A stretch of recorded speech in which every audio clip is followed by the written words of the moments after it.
আজকে একটা নতুন পদ্ধতিতে ইডলি করেছি, সেটাই তোমাদের সাথে শেয়ার করছি। আজকে এগ ইডলি করেছি, নতুন স্টাইলের। ইডলি তো সব সময় করেই থাকি, তো নতুন স্টাইলে কী করে করেছি সেটাই দেখাবো। এগ ইডলিও করেছি, আবার প্লেন ইডলিও করেছি। তো আমি প্রথমে পেঁয়াজগুলো কুচি করে নিচ্ছি, ওদিকে চাল আর বিউলির ডাল মিক্স করে বেটে নিয়েছি। তো ওটা আগের দিন বেটে রেখে দিয়েছিলাম ফ্রিজে। একটু ইডলির ব্যাটার একটু বেটে রাখলে ওটা একটু ভালো হয়, বেশ স্পঞ্জি টাইপের হবে, আর তোমার খুব নরম হয়, সফটই হয়। তো আমি এটা যেহেতু এগ ইডলি বানাবো আজকে, তো প্রথমে পেঁয়াজগুলো ছোট ছোট করে, একদম ছোট ছোট করে কুচি করে কেটে নিচ্ছি চপার দিয়ে।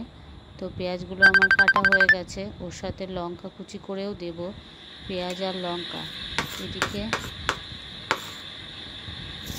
ভালো করে আবার কুচি করে রেখে দিচ্ছি।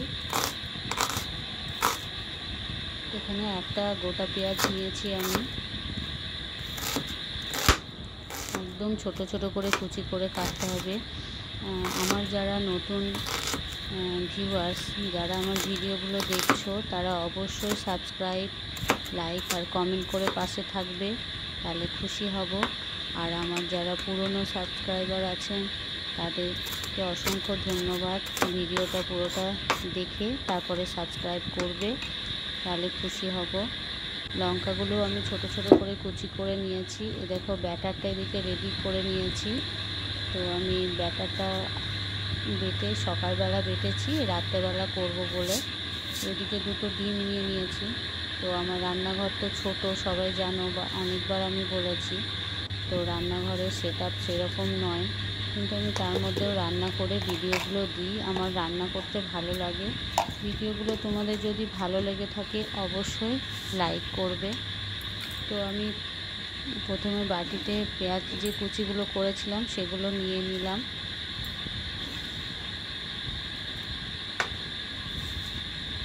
এবার ডিমগুলো ওর সাথে ভালো করে ফেটিয়ে নেব।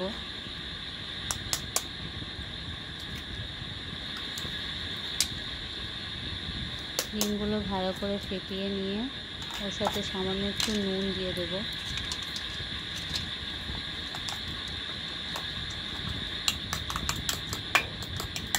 সামান্য নুন দিয়ে ফেটিয়ে নেব। ভালো করে পেঁয়াজগুলো ওর সাথে মিশিয়ে ফেটিয়ে নিতে হবে।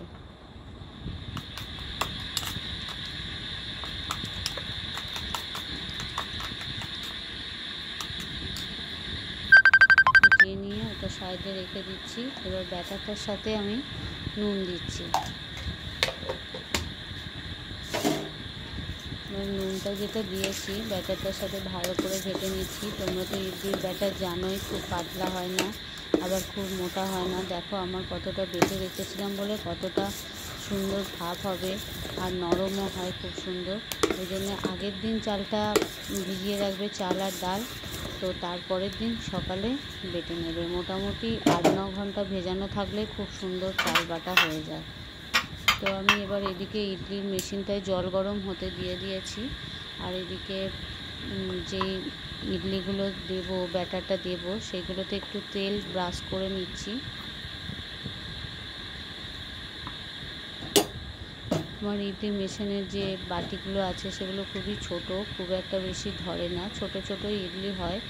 কিন্তু আমি দেখেছি সাউথে সব বড় বড় ওদের বাটিগুলো থাকে, সেজন্য একটু বড় বড় হয়।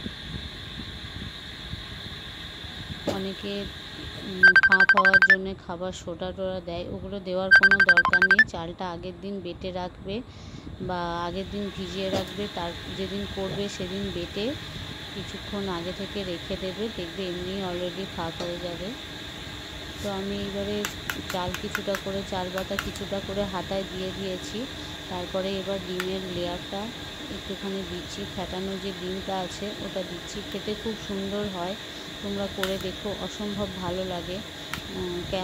করে কেমন হয়েছে বা কেমন লাগলো তোমাদের অবশ্যই কমেন্ট বক্সে জানাবে।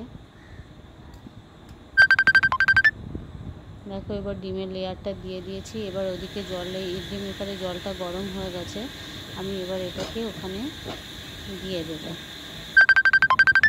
ওপরে আর একটু করে চালের ব্যাটার দিয়ে দিচ্ছি, চাল বাটাটা আরেকটু করে দিয়ে দিচ্ছি।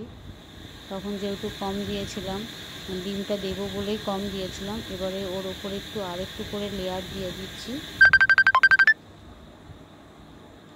আমি চেন্নাই গেছিলাম, তখন দেখেছি যে এগ ধোসা খেয়েছি, এগ ধোসা খেতে খুব সুন্দর হয়। ওইটা ফার্স্ট টাইম খেয়েছিলাম, ভালোই লেগেছিলো। তো আমি একবার ভাবলাম যে এগ ইডলি ট্রাই করি, সেই জন্য একবার ট্রাই করলাম, তো ভালোই হয়েছে খেতে। এবার স্টিমে এটাকে 10 মিনিট মতো হতে দেবো আমি। 10 মিনিট পরে এসে দেখবো একবার। একটা টুথপিক নিয়েও দেখতে পারো, বা একটা ছুরির মাথা নিয়ে ওটার মধ্যে প্রেস করে দেখতে পারো যে ওটা হয়েছে কি না। আমার এটা মোটামুটি হয়ে গেছে। সঙ্গে সঙ্গে তুলবে না, তুলে একটু ঠান্ডা হতে দেবে, তারপর ওটাকে তুলবে, তাহলে ওটা লাগবে না তলায়। যতই তেল দিয়েছি আমি, যদিও দেখো তুলছি, দেখো খুব সুন্দর সফট হয়েছে।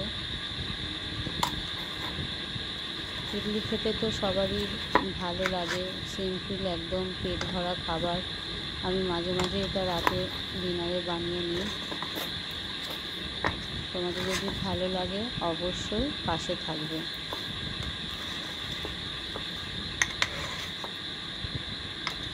দেখো কত সুন্দর হয়েছে, তোমরা বানিয়ে দেখো, খুব ভালো লাগবে। আজকে আসি, টাটা, সবাই ভালো থাকবে।